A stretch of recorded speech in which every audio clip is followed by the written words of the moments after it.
Well, I'm all in favor of tax cuts. I believe tax cuts do stimulate the economy if done properly. However, the problem with the Bush tax cuts and extending what's been done the last 8 years or so, it hasn't really had a tremendous effect on the economy. What I always say to people, and I was a Republican for 22 years of my life, I understand the whole tax cut thing.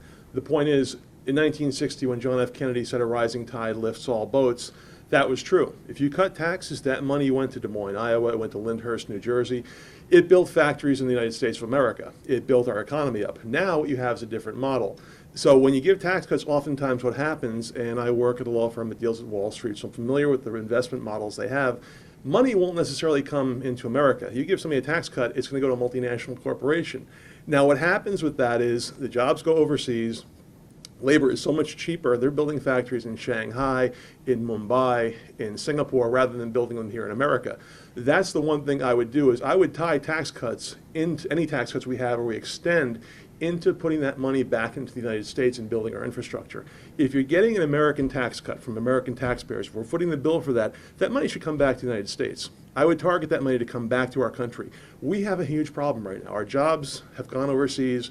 We're in a tremendous recession, if not depression. We have an obligation as legislators to take care of America first. We have to create jobs. We have to rebuild our infrastructure. And if that tax cut money comes back and is reinvested in American industry, as it has been traditionally in the days of Kennedy, in the days of Reagan, that would be fine. But we have to find a way to put that money back into America, back into American workers, creating jobs for American workers. That's one of my biggest priorities right now, is looking at our economy and saying, what can we do to get our workers back to work? We have anywhere from a 10 to 15% unemployment rate. You go to Michigan, it's in the 20s.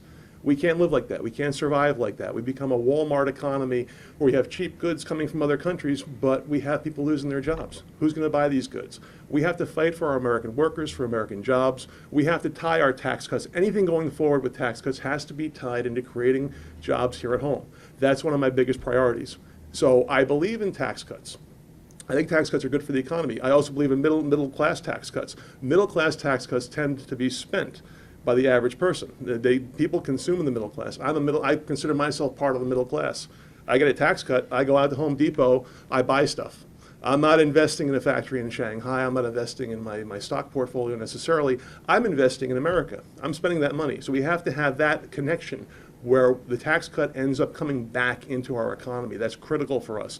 Any tax policy has to be geared toward benefiting American workers and the American people first. So that's what I want to do with any kind of tax policy we're dealing with, whether it's extending tax cuts, creating new tax cuts, or anything in that area.